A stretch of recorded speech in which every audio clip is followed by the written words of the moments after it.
Okay, everybody, it's Thursday, 2 o'clock, and it's that time again where we get to discuss everything influencer. So you're watching the rise of the new media influencer with myself and my awesome co-host, Brett Field.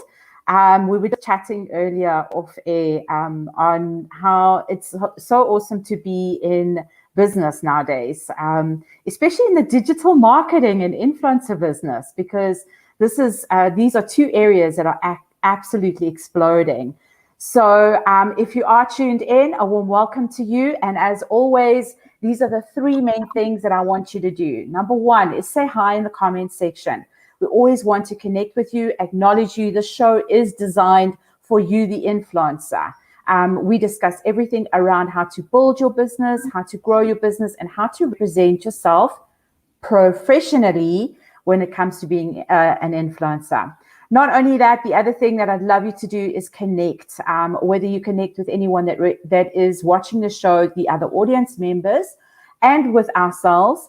And you can also pop your social media links or any links that you would like us to actually just support you on when it comes to growing your influencer biz. Go ahead and do that down in the comment section. So we are streaming live in YouTube as well as Facebook.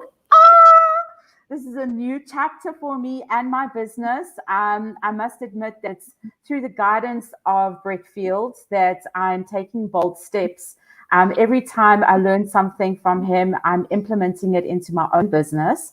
And that's the awesomeness about Brett, because he's so down to earth.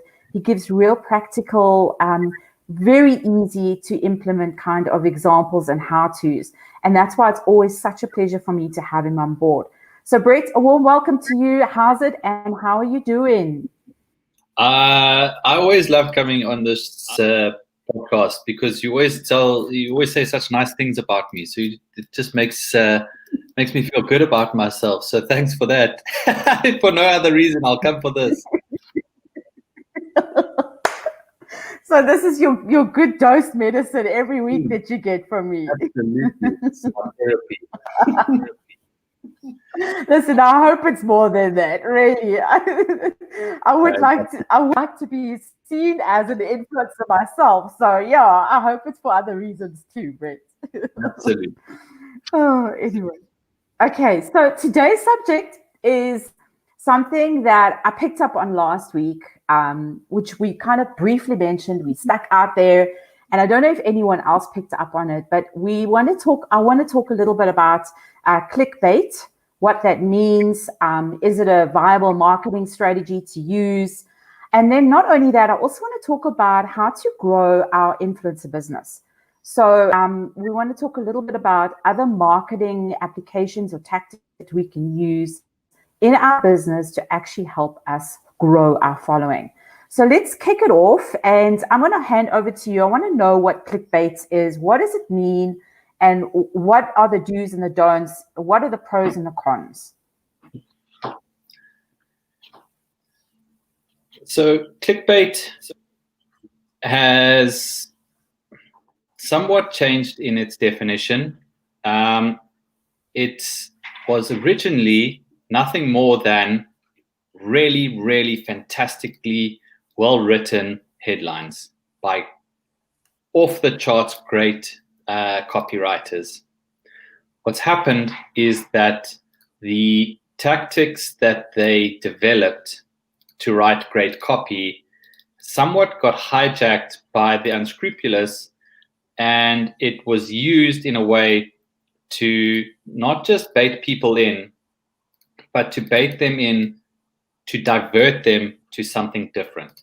And that's where the crux of this lies, in that every headline is supposed to be clickbait, right? David Ogilvy used to say that 5 times as many people are going to read your headline than are going to read your body copy, which means for every dollar you spend, 80% of it is actually spent on the headline. So if you're not concentrating that much effort onto your headline, you're putting effort into the wrong place. So your headline is by far your most important piece of copy. It absolutely is supposed to entice people in, and it is written to trigger the behavioral response of intrigue, typically, right?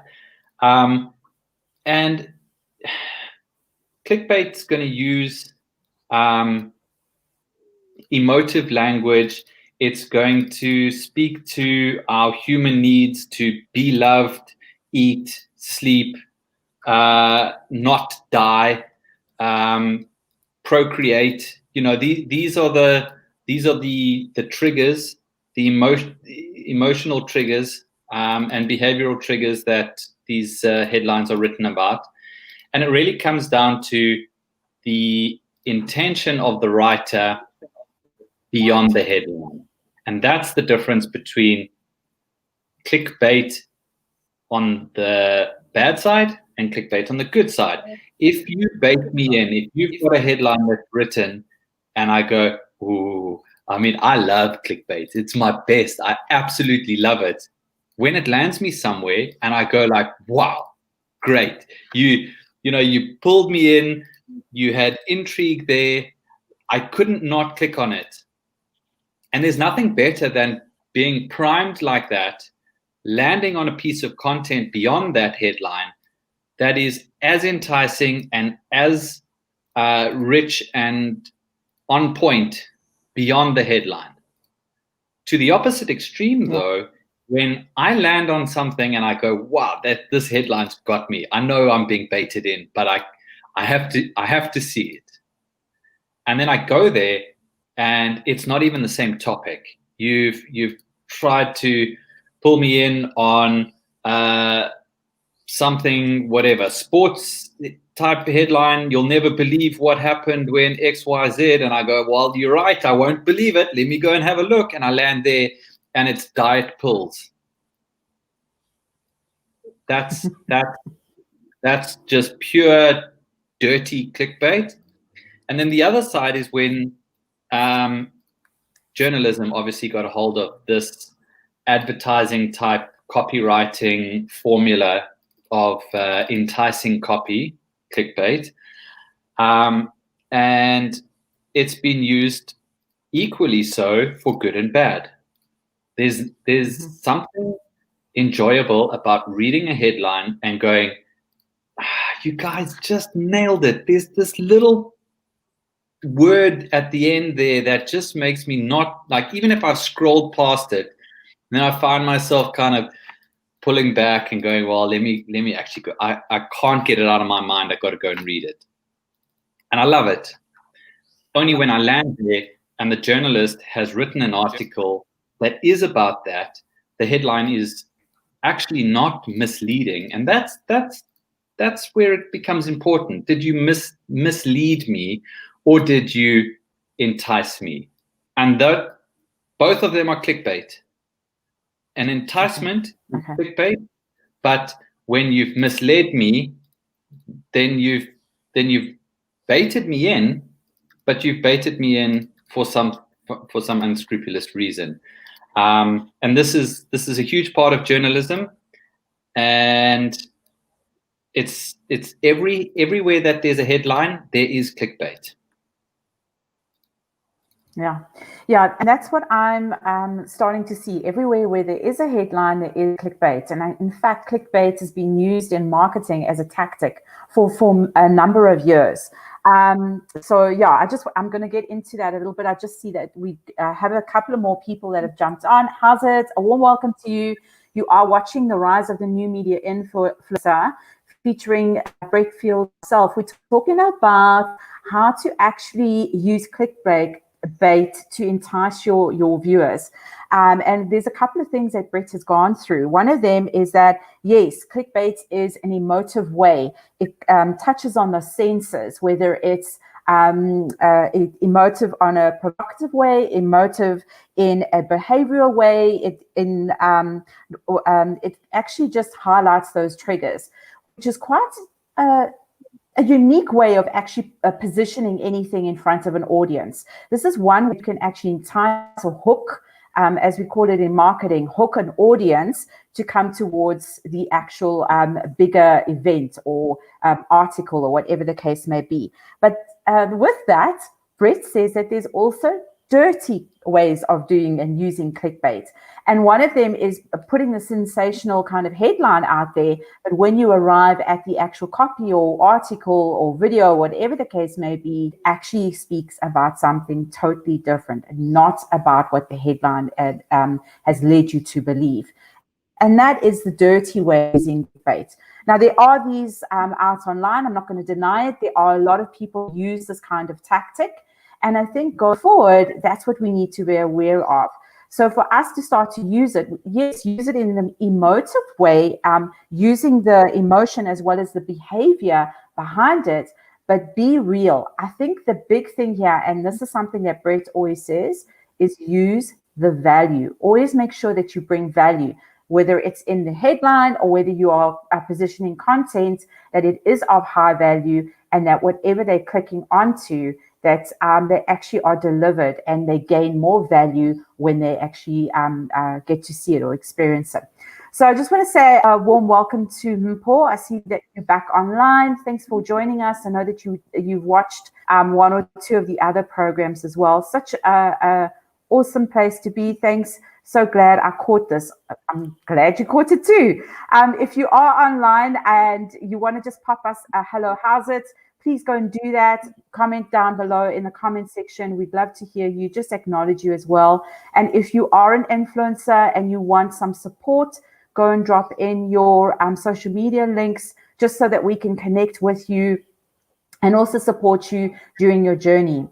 Okay, so Brett, that's quite a especially with clickbait, I love the fact that you've broken it down and you're saying that emotional as well as behavioral tactics to use, and a very strong and good headline will be able to hook the person and get them towards your content. When we're talking about clickbait again, I'm thinking of, as you were talking, I was thinking of Nando's, and we have spoken about Nando's before because they've got very good copy. And the way that they hook people is by using that real cultural experience and cultural emotive behavior within South Africans. Because we have a lot of slang and things that we use that no other country uses as well. And that's one way. Would you say, is that a good way to use clickbait if we're talking about examples? But what Nando's is doing is they're writing enticing copy lines, because typically that copy doesn't redirect you to an article that's going to have the same or different context in the body copy. So theirs is typically one-liners in their typical format and CI. So I don't know that it's really clickbait so much as just fantastic copy, really. That's culturally relevant and appropriated. So clickbait is more when it's used to direct you somewhere else, to an article or a body of content, rather than within an article or piece of visual content. Okay. So clickbait is definitely to divert you from one space to another space, whereas copy is just a way for you to actually advertise exactly what you are offering. So let's talk a little bit about copy when it comes to that, because copy right now, especially in the digital marketing arena, how could we use copy as influencers to attract our audience? So I'm going to get this slightly wrong, but my favorite copywriter is from the golden age of advertising, and it's a guy by the name of Joseph Sugarman. He actually wrote, I would say, easily the best book. And anybody who's doing anything content related who hasn't read this book, it should be whatever book you are reading now, put that down, pick this one up.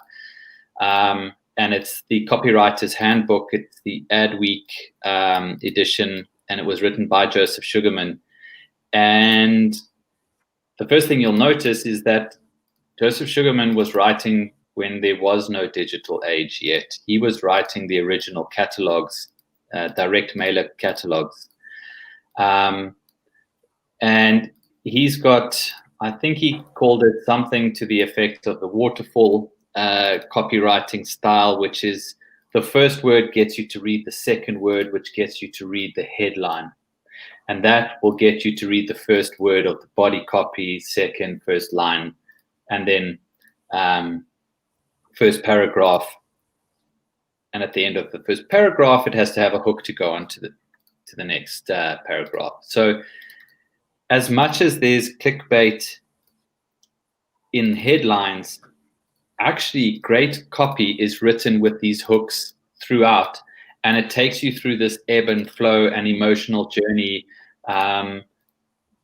micro story arcs building up to an ultimate story arc, those sorts of things.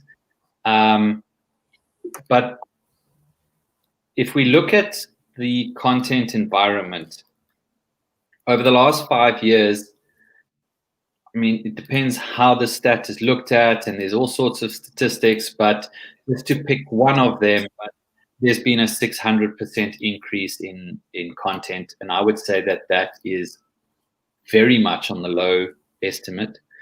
But this exponential rise of content has resulted in somewhere between sort of 20 and 30% of all headlines have now been categorized as clickbait. And in that sense of the word, they're saying the bad side. This is where you're being baited into thinking you're going to go somewhere and you go somewhere else. And as we've seen that rise, we've seen that consumers of content aren't stupid. They very quickly realize that this is clickbait and fake news. And fake news is typically spread via a very highly emotive clickbait headline. And two things are happening. One is there's fatigue for sensationalism from the consumer point of view. And as they're becoming more and more savvy, they can pick this stuff up and they don't get baited into clicking. And then the other is that this is a trend, and as it picks up and as it gets sort of pushed and becomes more and more negative, there's increased pressure on the platforms to get rid of it.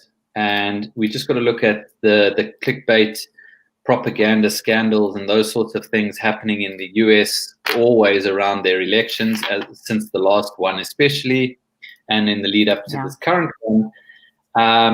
The pressure on the platforms is massive, and it's the content creators, the leaders in content creation that lead this call to overcome this. So if you've been using clickbait in the sense of trying to get something so sensationalist just to land somebody on your content, and there's no sort of good link between the two, and you're actually baiting them in a negative sense, you aren't building the credibility that you're going to need.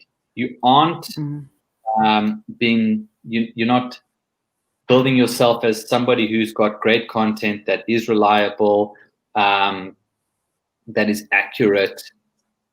That's very different to somebody who's building great content that is very clickbait heavy, but still lands me in content that is relatable to the headline and is content that I want to consume. And that we can see just by BuzzFeed, who is getting at the moment somewhere in the region of 5 billion content views a month. And Upworthy is somewhere around 200 million pieces of content viewed per month.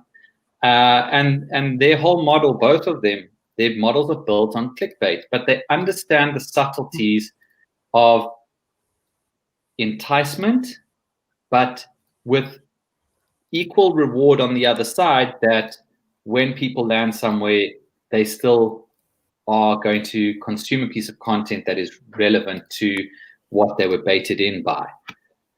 Whereas where you see it in other guys that have tried to emulate the likes of a BuzzFeed, but they don't have the quality content on the other side, now that this pressure from the platforms and content creators increases, they immediately lose credibility, and those what audience they have managed to build will immediately start to migrate away from them, and the platforms will shadow them very, very soon if they're not doing it already. Jeepers, that's amazing. I didn't realize that BuzzFeed had over 5 million with regards to that. So enticement and reward are fit hand in hand when it comes to clickbait. That enticement, that curiosity, combined with the emotional and behavioral characteristics. And as soon as that gets clicked on and it goes towards content, there must be additional kind of reward, is exactly what you're saying. That's fantastic. I'm learning quite a bit with regards to this. Thanks, Brett. Okay, I do see there's a couple of people that have just jumped on. A warm welcome to you. You're watching The Rise of the New Media Influencer. And we've got Brett Field on today. He's talking about clickbait as well as copy and how to actually increase your following using these types of tactics. I just wanted to say hi to Benny. Thanks for watching. This might be of high interest for you, especially for your business.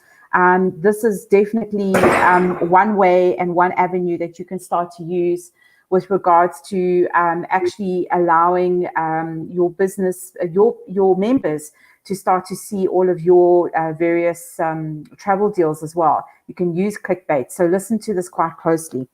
The other thing that I'd like to say is, if you are here, just drop a comment below. We'd love to say hi to you in the comment section below and just acknowledge you. Besides that, if you want to drop in your social media handles, we'd love to connect with you and support you as well.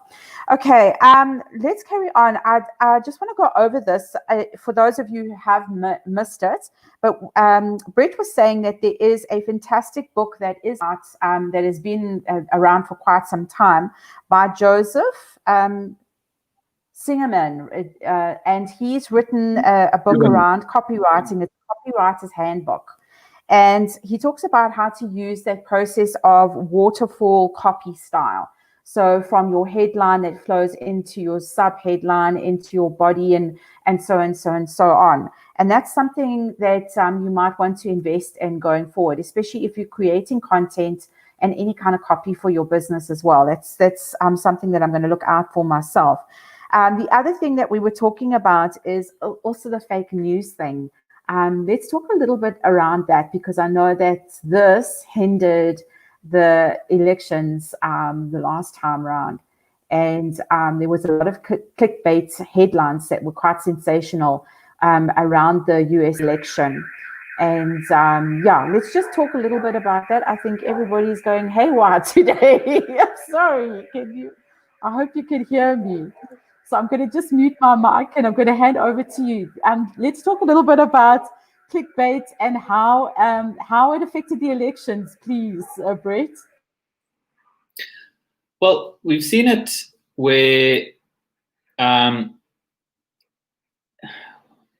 so in the elections last year, depending on who you believe, I mean, I'm not an expert on political copy, but or campaigning, but there certainly was allegations of this whole Cambridge Analytica we saw, where they were building campaigns and they were baiting people based on their emotional triggers relating to certain topics, political topics and political ideologies. And then based on their reactions, they were being pulled into what some people are saying is propaganda, to try and, I think they termed them the convertibles or something like that. that these were the people that they could turn. But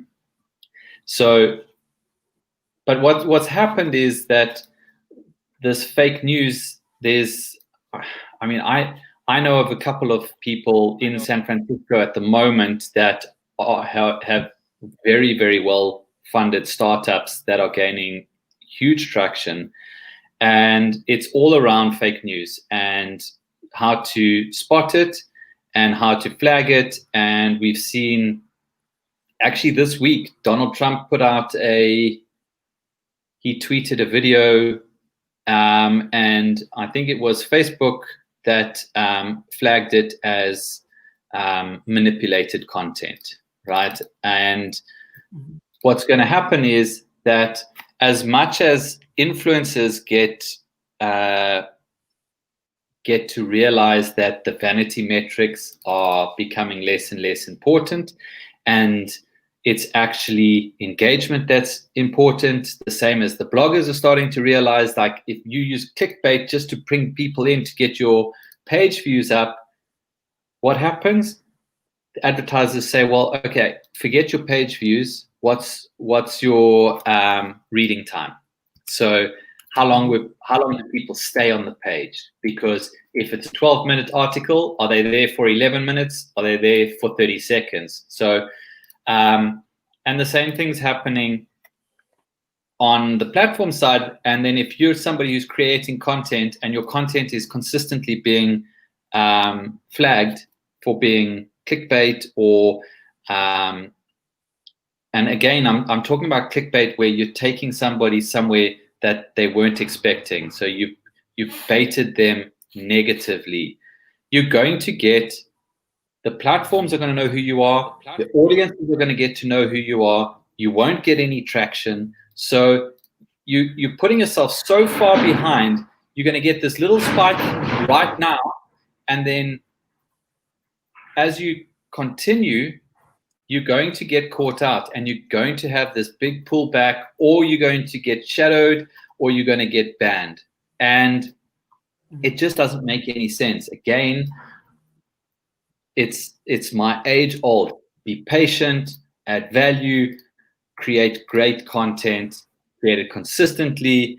And if you're doing all those things and you're writing great copy lines and headlines that can be intrigue, enticing, and clickbait, but when you bait me in, you give me what I wanted. If you're telling me I won't believe what happened next, then best I go there and there's a story there and I read it and I didn't know what was going to happen next and I couldn't believe it, and when I do, it blows my mind and I love it, and I'm glad you baited me in.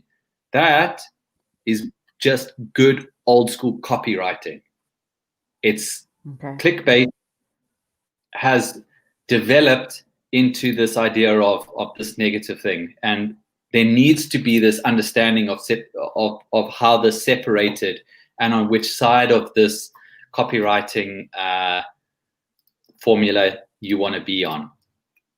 Yeah, and that's why I also wanted to feature this, because I did some research myself, and what I also found is exactly what you're saying. Currently, right now, a lot of the algorithms are reading, if it is clickbait and people are just popping to the site, if they don't stay longer than 3 seconds, it causes a bounce rate to happen within the site.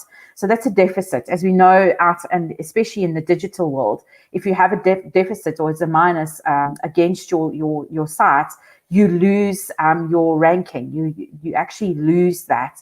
And all of the algorithms will stop reading your content. And that's a big no-no. You don't want that to ever happen to you. So for me, that is one of the top reasons as well why we need to talk about this, because not many people know how to use clickbait. And there, as you say, there's also positives towards it. If you are using it and you are using it continuously in your copy, or when you are enticing people to come towards your site or your blog post or whatever the case may be, as long as you are adding value, I think that's the most critical thing here, is that you are adding value. And yes, it is an old way of writing really good copy. And it started way back when advertising really started to come to the forefront. So, you know, these are tactics that you can start. You know, it's built into our DNA. You know, if I say to you, hey, Lucille, guess what? That's clickbait in a sense. It's enticing. If I say to you, guess what? You can't not wonder what it is that's in my mind that I've got that I think you want to know because I've said that. And that's 2 words, guess what? Yeah. And we use it daily in how we speak and how we interact with each other, how we try and how we court each other. It's everything about what we do. And this is nothing more than an amplification of that. And I think what happens is people see the likes of a BuzzFeed and the top YouTubers and all of this, and they look and they see these headlines and they know that they are clickbait in nature, and because it works on them, they then think that they can just reverse engineer it and they can start writing these things. And the problem is that they concentrate on the copy line for the headline. They create it. It might be enticing. They might have no negative intention of baiting somebody, but it's because what BuzzFeed gets right and what these top content creators around the world are getting right is that they don't just bait you, they bait you and then reward you tenfold when you get through. And when a lot of people try and they do it the other way around, is they just trying to get the click, and then they haven't concentrated on the value of the content where it lands, and that's where all the bouncing happens. So you can't have one without the other. Yeah, okay. That's definitely something that you have to marry together. All right. If you have any questions, we're coming towards the end of the show. So if you have any questions that you'd like to pose to Brett, especially concerning your own influencer business, and you want to ask, please go ahead and you can ask them in the comment section below. I'm going to ask you at this moment if you feel that this video has any value, or you feel that somebody in your network, a friend, a colleague, or just somebody who's also in business needs to listen to this awesome information, please go ahead and tag them down below by mentioning them in the comment section. The other thing you can do is go ahead and share this video. So there's a share icon down below, bottom right-hand corner, both on Facebook as well as YouTube, if you're watching there. And just go ahead and share this, whether it's on your own wall or whether you send someone the actual link to watch it via an email or an inbox. So the other thing that I'd also like to say is we do these programs every Thursday, and there's tons of different concepts and as well as marketing tactics and different topics that we actually that Bruce listen to me again, that Brett actually puts out there when it comes to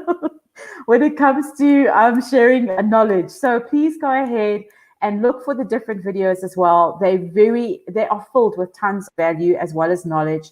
Not only that, great insights on how you can actually grow your business. So if you're wanting to do that, you can also go and do that as well. Okay, so we're going to go into the last section of today, Brett. So I'm going to ask you just to give us a little bit of synopsis as to how we should use clickbait going forward, please. I'm going to keep it very simple because it's very simple in its application, but it's very difficult to actually write great clickbait copy. It really is difficult, and it's becoming more and more difficult because there's all sorts of things like headline generators and things like that are AI put in your content, and all they do is they spit out a predefined formula of options, and everybody kind of uses the same thing. So if you want to write a great piece of clickbait type copy, It's going to be difficult, and the worst place to do that is to go into one of these copy line or headline generators. Don't use them, because the same algorithms and AI and machine learning algorithms that generate those are the same that the platforms use to identify these sorts of things. So you're not doing yourself any favors. It looks like it's a shortcut. It absolutely isn't going to do you any favors. Get used to writing great copy. And it just takes practice. It is worth writing enticing headlines. Going back to David Ogilvy, it's 80% of your ad spend actually sits in your headlines, so it should be that level of your effort should be there. And you've got to keep it short. It's got to be enticing. It's got to be honest, and it's got to demand action. There has to be people engaging with it. Otherwise, it actually isn't as sort of enticing as you may have thought. And the best way to do that is to write a lot. And I'll keep that for my last thought, because otherwise you'll ask me and I won't have one. All right. I just want to reiterate that is keep, especially if you're going to be writing that clickbait headline. It's short, enticing, demand action, and then add value. That is the formula that you're going to start to use, especially when you are writing copy. And I see that we don't have any other that you land at. So wherever you're pointing people, most importantly, once you've written all of that, if I click on it, I've got to land somewhere that delivers whatever you've enticed me to do. Okay, which is so important too. Okay. And again, anything Brett actually says is around value. If you can't add value, rather stick away from it. So very powerful stuff. I've taken a ton of notes. I know there's going to be more learning because I'll go over this as well. So I'm going to be watching the replay. If you are going to watch a replay, please go ahead and just put I'm watching replay. You can hashtag the word replay. It just helps me to also look at the insights around the videos and the views that I get on these particular shows.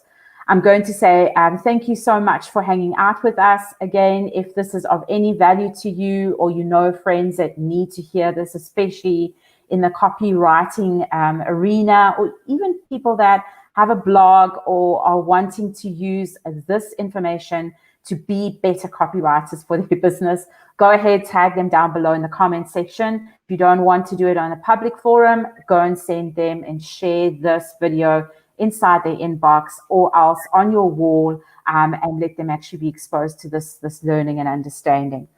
Again, Brett, it's been a wonderful pleasure to have you on board. Thank you for taking the time today to share all your knowledge around how to use clickbait, and you know what, to let us know about the ins and outs as well as the do and don'ts when it comes to using clickbait for our own business. So again, I'm going to leave you with the last word. Well, the last word is around how to get to good copy lines. And again, I'm reiterating that enticing clickbait copy lines are hard to write. They really are, and they're becoming increasingly more difficult to write. And the best way to do this and to get there is to write a lot of copy lines or headlines for one body of copy. Now, in our studio here, we work on 25-1. So for every piece of content, we look to write 25 copy lines. So if we've got one piece of copy, we'll write 25 headlines. And the reason we do this is it's a method that I came up with to purge the defaults. You write 10, you're going to write those first 10 in 5 minutes because they're immediate default go-tos. Your next 10 to 20 gets a little bit more difficult, and you've got to push your brain a little bit. But you can get 20 out pretty quickly. The next 3 are really difficult. And then those last 2 are almost always the ones that you use because you've had to push your brain so hard. You've had to pull on inspiration from somewhere else, and it's typically you're going to get it an hour later, or at 3 o'clock in the morning, it's going to pop into your head and you're going to voice note it. So doing a lot of iterations of something helps you get rid of the defaults, and that's where you start to write really enticing, clever copy. Okay, that's awesome.